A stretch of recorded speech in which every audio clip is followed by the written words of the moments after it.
The impudence, the audacity, the unmitigated gall of those Knuckleheads of Liberty podcasters, daring to voice opinions outside the mainstream of accepted thought. Listen if you dare. It's angry, it's funny, it's even sometimes sad, but it's always based on freedom and justice, as you will see. Here's our host, Jason McPhee.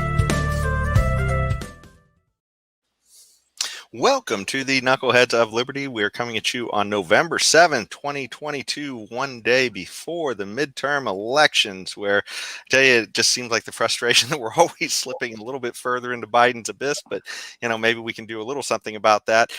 We have a special guest on the show today. Let me introduce you to our panel. In our upper left-hand corner, we have Leon, the word Brathwaite, last word in Liberty. He is a retired engineer in the state of California. In our upper right-hand corner, we have our screaming eagle of freedom, Tim Everett. He is a pilot in the state of California.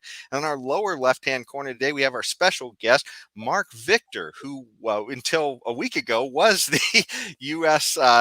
Senate candidate for the state of Arizona for the Libertarian Party. And he recently stepped out, and we talked to him about that on another podcast. So, maybe if we might get into a little more of that, but if you want more details, you can listen to some of that podcast as well. But today, what we're going to talk about mostly is the midterms tomorrow. I mean, that's all that's on everybody's mind, and I'm sure it's on Mark's mind too, since he's been running in that. But everybody's talking about, will it be a red wave? And Leon, maybe I could get the visuals up. Republicans potentially unseating Democrats in unthinkable places, like potentially New York.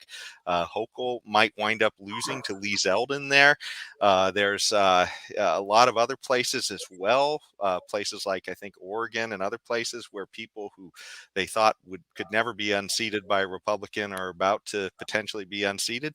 So the question is it going to be a red wave, or is it going to be a tsunami? And by the way, I have a little bit of a advice, I guess, for Democrats on the red wave. And this was from the Rittenhouse trial. They're one of the attorneys that seemed to be one of their heroes at the time, James Cross, said, "Hey, everybody takes a beating sometimes, right?"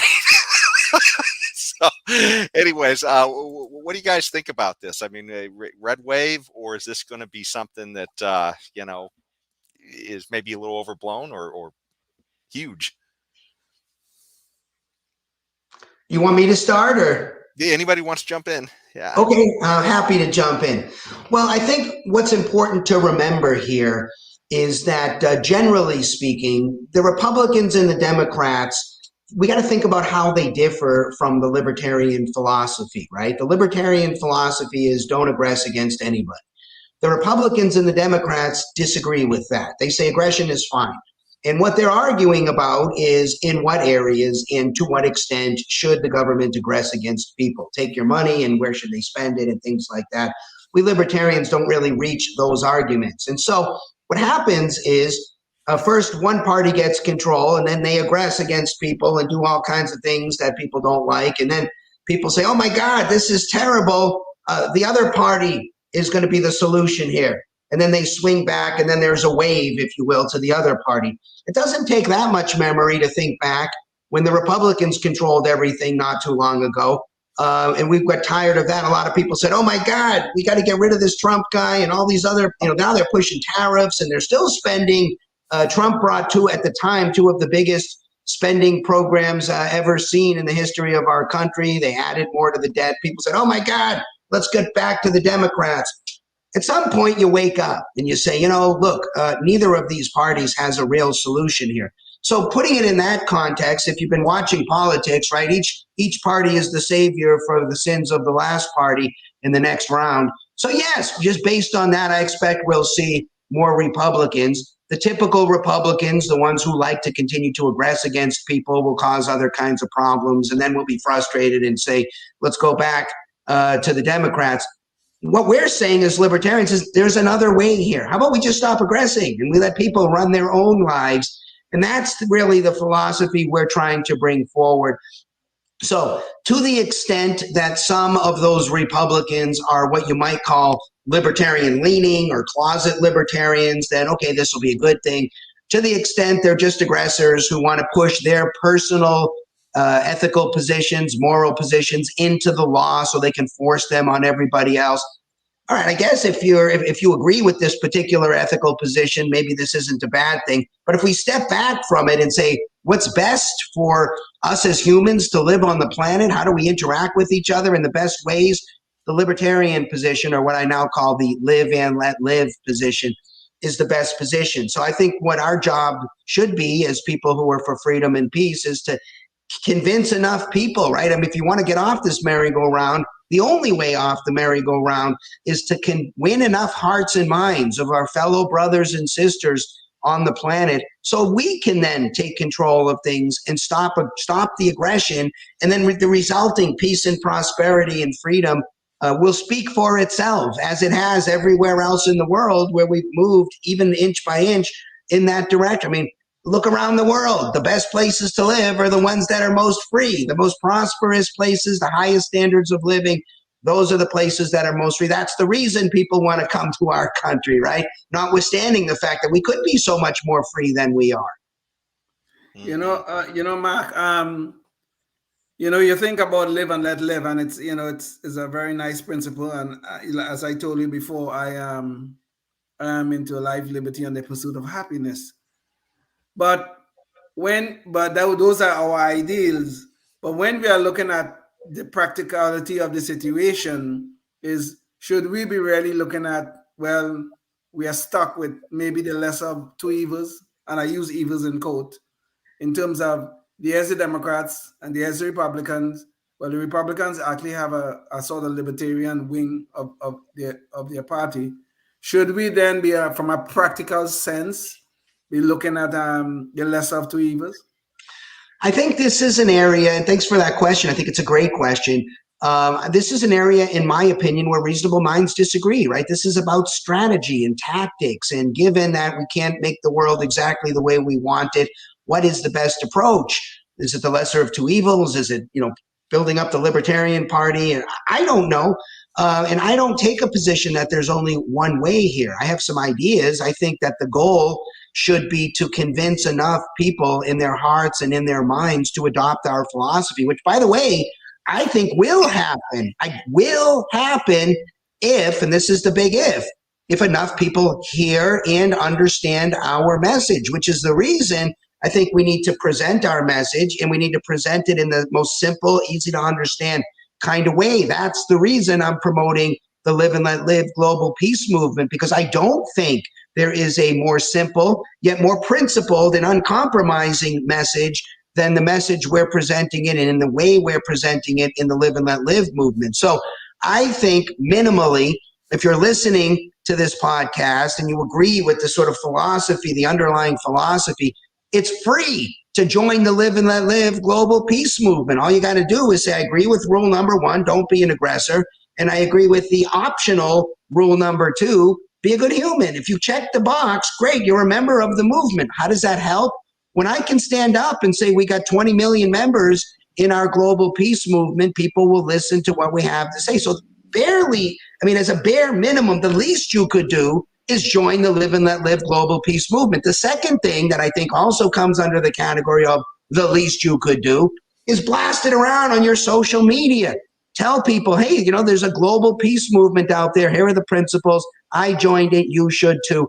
What you do beyond that, to get to Leon's question, maybe you vote for the lesser of two evils. If the lesser is substantially less, right? Like the decision that I made to support Blake Masters over Mark Kelly, and to say, I don't think Mark Kelly's evil. He seemed like a very nice guy when I met him. His mistake is the same mistake a lot of people on the left make, which is to take their good morality I even agree with many of the time, like, for example, helping the poor, to say we should help the poor. I agree. I want to say loud and clear, I agree with this moral position. We should help the poor. The mistake is to convert that into a legal position, to put it into the law and force people to implement our morality. What I'm saying is, no, that's the wrong thing to do. Let's keep our moral positions in the moral realm outside of the law, and let's close ranks with these people. All we got to do is convince them that's a moral view, and moral views stay outside the law. And the reason that's so important is because not just our moral views are people arguing to get into the law. Some people have different moral views, right? Like women should wear headscarves when they step outside. That's a moral view that some people want to get in the law. What do we say to these people? What we should say to them is not, well, our morality is better than your morality. Ours goes into the law, yours doesn't. That's what we're saying now. And I don't think that gets us to peace and freedom. That gets us to a fight forever. What we should say to them is, look, everybody's morality, yours, mine, everybody's morality goes outside the law. The law is a minimum standard of conduct. Don't aggress. Keep your hands to yourself. Like, don't punch other people in the face. Don't take their toys. Don't put them in danger. Those are the rules you learned in kindergarten. Those are still good rules today. That's the minimum standard of conduct. That's what the law is about.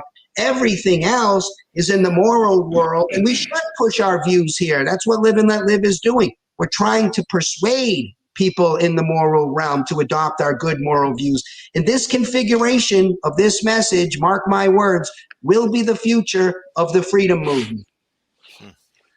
Tim, if you want to speak, your mic is mute. Oh, you're unmuted it. Okay, go ahead. I'm sorry. Oh, well, yeah, I don't know. I'm just listening. We're in the realm of the political with gerrymandering and redrawing districts and stuff that I really get glazed over.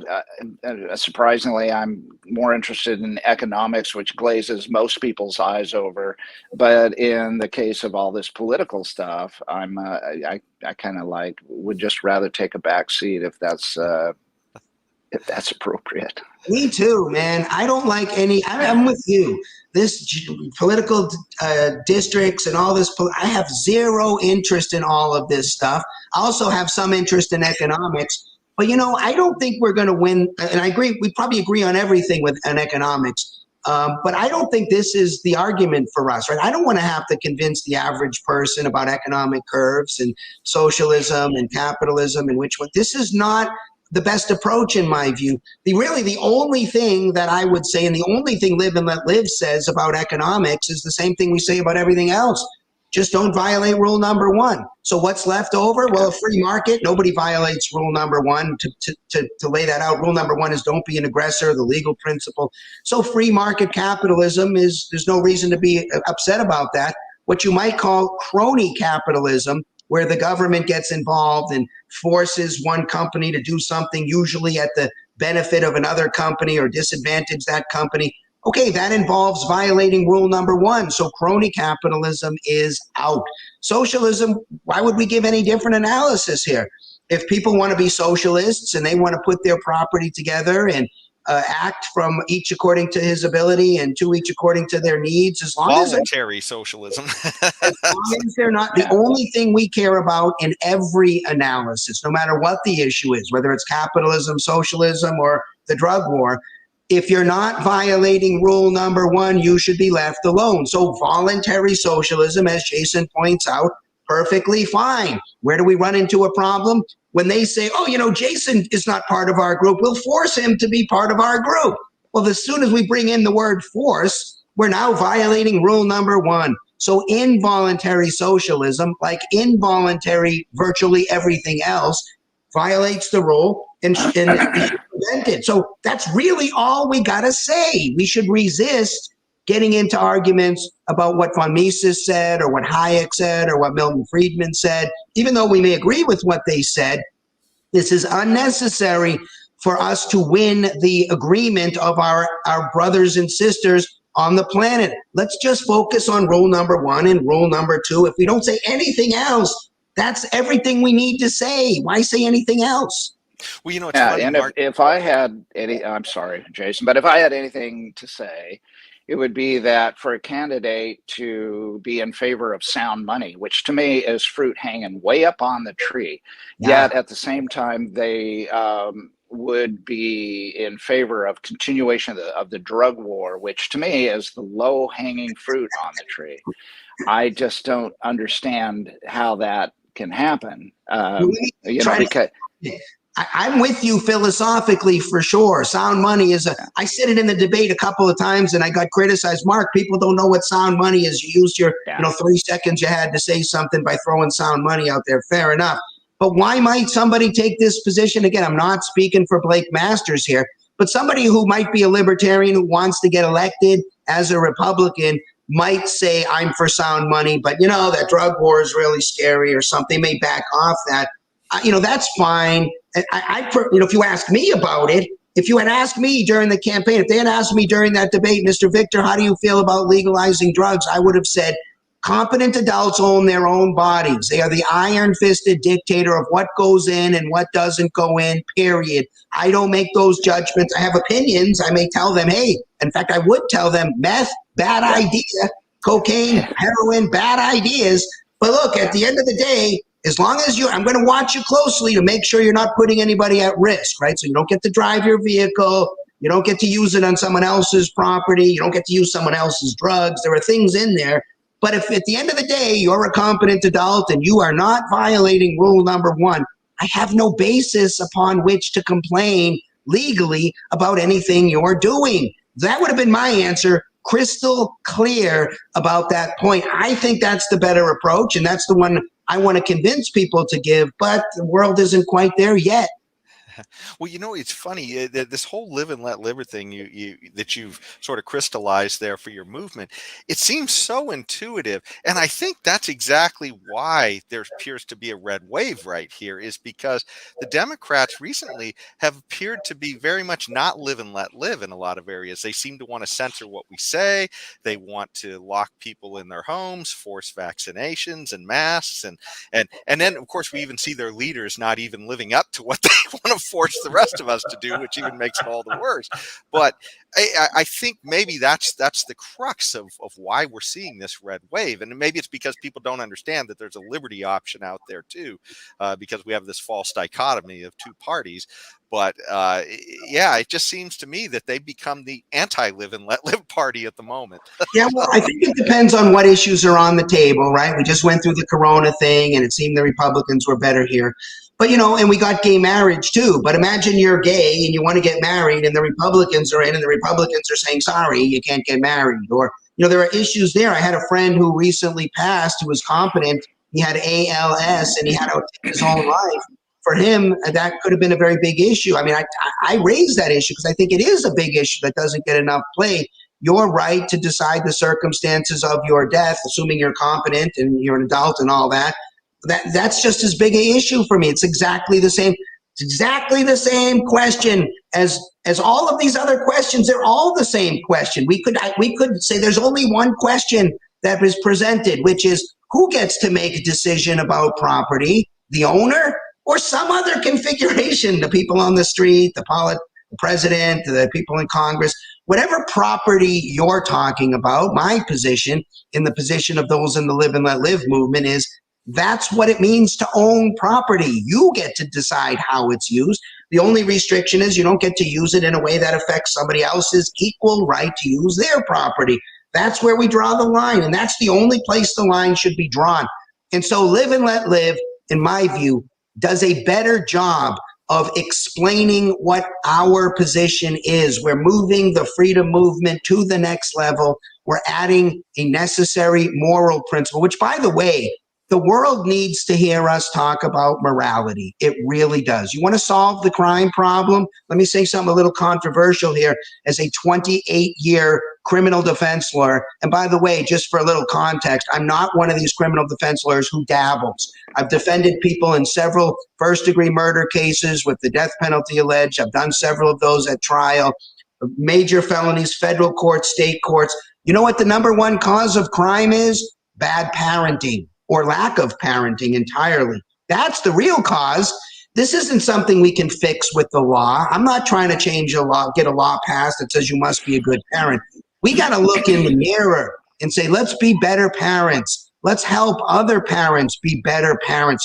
Let's raise our kids with the right values and the right morality, dare I say. All this is beyond libertarianism. But if we want to fix what's wrong with our world, we need to start talking about ideas like civility. Can we agree to disagree in agreeable ways? Do we have to argue with each other? Can we be civil? Like, we don't have to call each other names when we disagree on things. We in the Live and Let Live movement are trying to chart a different course. You noticed in the debate, I didn't run any negative ads. I didn't call anybody names. I called it when I agreed with them. I said, I agree with so and so and such and such. He made a good point. When I disagree, I called them out in an agreeable way. So we are trying to lead and live the values, not just talk about be a good human, but actually be a good human. And I think this is missing from libertarianism. It is missing from libertarianism. And adding it in doesn't hurt our movement. It helps it, because a lot of people hear rule number 2, the moral principle, and now they listen. For the first time, they're saying, wow, someone's talking about civility and voluntary kindness and being open-minded and tolerant towards others. Let me listen what they got to say. So when we break the news that aggression is wrong, it's wrong to punch people in the face and take their things and to put them in danger. They say, obviously, of course this is right. Let's not make any exceptions to that rule. Let's apply it to all people. We don't care what color their skin is. Don't care. We don't care what language they speak, where they were born, if they're religious or not religious. We don't care if they formed a group.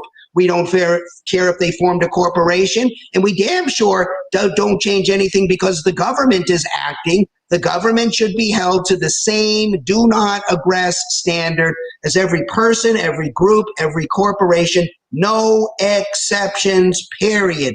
Simple message. And it says everything we've ever wanted to say, plus a piece that we should have been saying all along about morality. It's okay. We don't go too far into morality. We go far enough. We're not losing anybody here. Nobody says, Mark, I hate this be a good human stuff, but I love don't be an aggressor. Okay, there may be 1 or 2 white supremacists or people in that crowd who are agreeable to not aggress but are horrible humans. Fine. I'm willing to get them upset. Most people who say be a good human will recognize that not aggressing against other people is part of being a good human in the first place.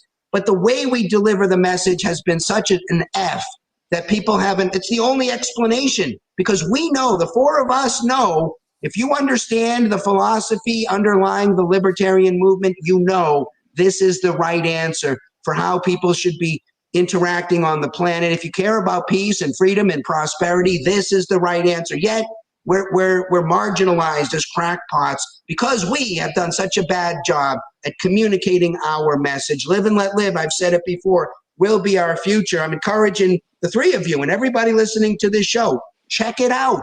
If you think we got one word wrong in the Live and Let Live movement, email me, please. Maybe we'll change it. Maybe we do.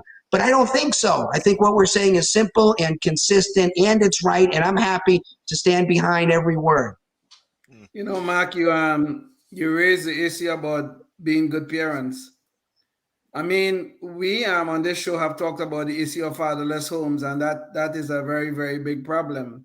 Mm-hmm. But you also said that we cannot make any laws that will say, you are commanded here to be a good parent. We cannot do that. But on the other side of that coin, we cannot incentivize bad conduct. And I think the law does incentivize bad conduct, the welfare system in particular.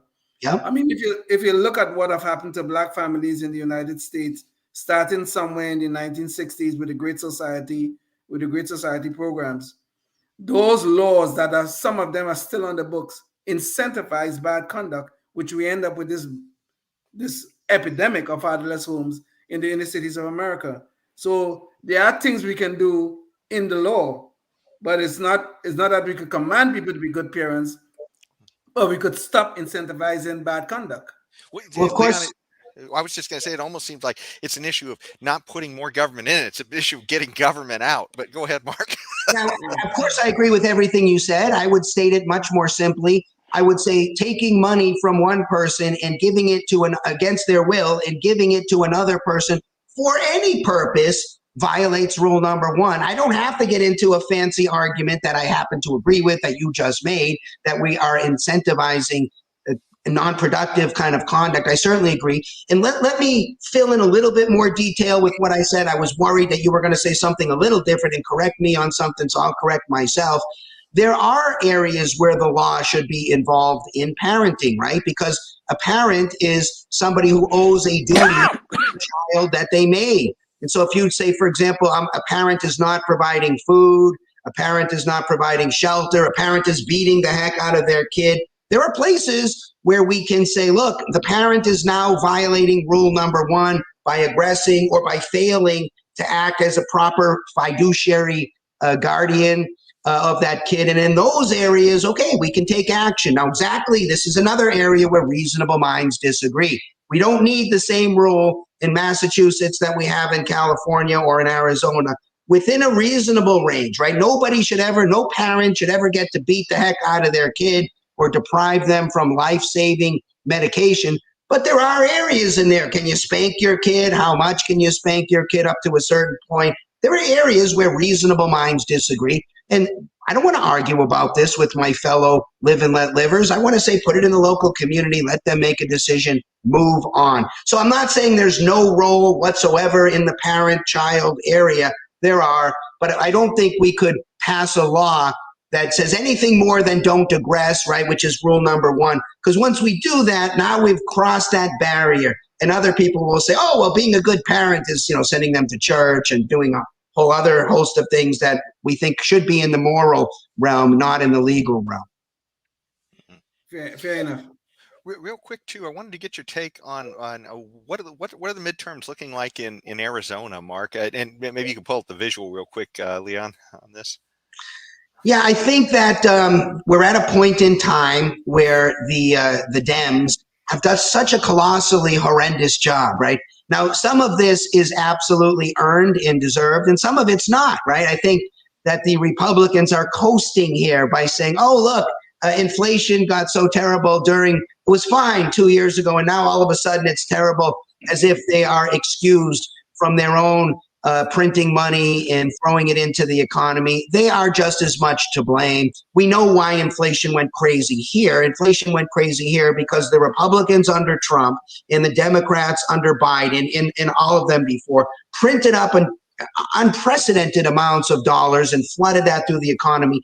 And at the same time, if you said, Mark, what would be the worst possible thing you could do right now? Well, let's decrease the amount of goods. Let's order businesses to close. So we increased the money supply in an unprecedented way. We decreased the supply of goods in an unprecedented way. Of course, you're going to get crazy inflation. So it's really both parties' fault.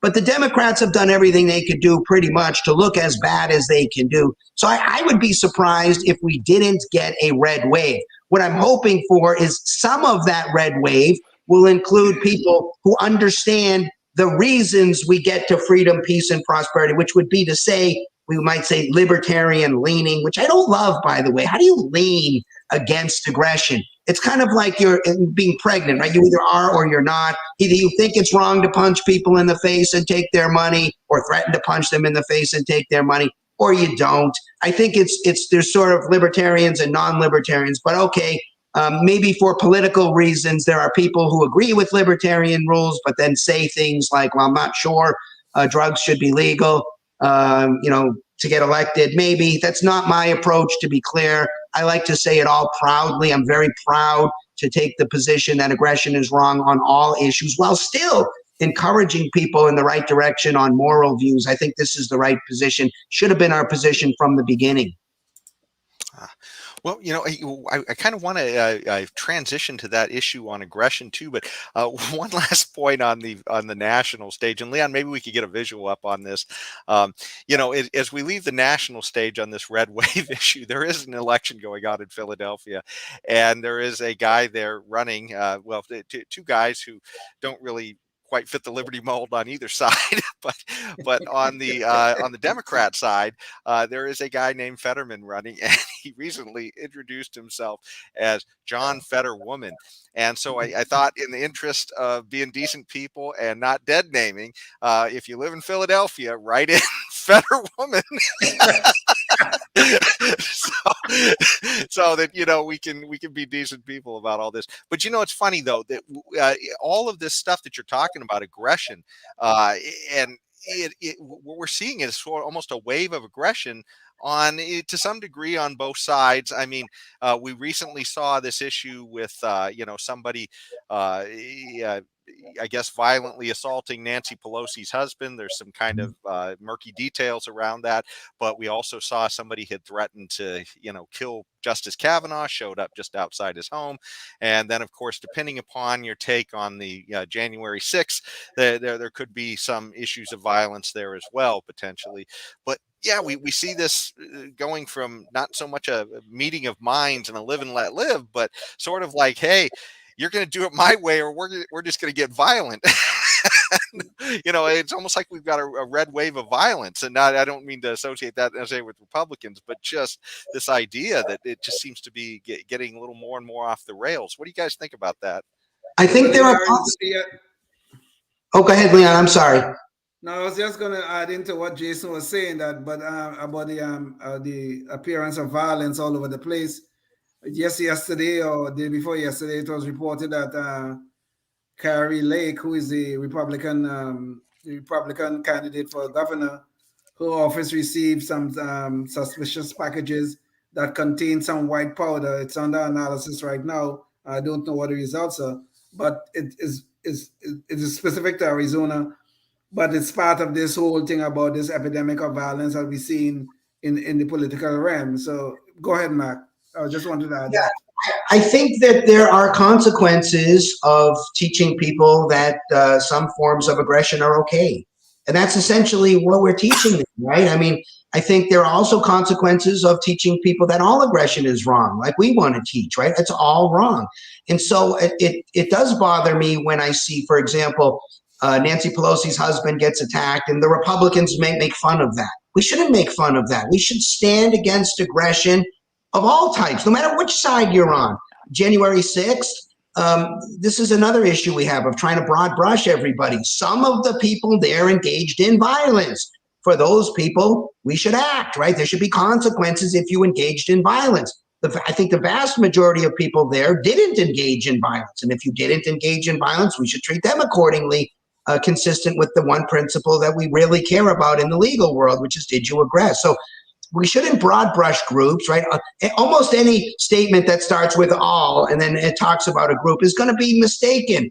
And so I would just simply say we should stand against aggression on all issues, at all times, in all places, in all places. Aggression as defined as the initiation of force against another person or their property, fraud, coercion, or doing anything that creates a substantial risk of harm to another person or their property. That's aggression, and it's always the wrong thing to do, and it's wrong for everybody, groups, corporations, governments, period. Let's take that position on every issue, and let's be the group of live and let live people. I think it makes a lot of sense. So anyways, that's kind of what I'm saying. I try to be very, very consistent. Once they understand the two principles, the only thing left to do is to reason consistently with those principles across all issues. Lock them into the two principles. Almost everybody says, I love live and let live. That makes a lot of sense. Okay, well, what could live mean? Live your life. What else could it mean? It means, what does live your life mean? You're in charge of you. Body, property, money, time. That's the end of that discussion. Doesn't mean that I can't make suggestions on how you should live. That's rule number 2. I get into it right there. We got lots of suggestions. They're just suggestions. You can ignore them. Then there's the let live. If live means you're in charge of your body, property, money, time, what could it mean when we say let live? It means the same exact thing. Let other people, give them the same exact courtesy, afford to them the same courtesy that you want to live your life. Let them live their lives, which means don't aggress. We can get it all from the phrase live and let live. It makes perfect sense. Lock them into that and then talk about the issues. Do not talk about issues until you first get agreement on that underlying principle. That's the way to win the world, in my view, not because we're trying to be sneaky, but because we've got the better argument. We just need to make it in a way that they can actually understand. When that happens, we'll win the world. Awesome. Jason, I think we're getting close to Mark's Yes. hard stop. Okay. So let's jump straight to the Knucklehead Noise Patrol then, and we'll wrap up. This is where we always like to end the show on something just kind of ridiculous that somebody has said or done, either in the media or in politics.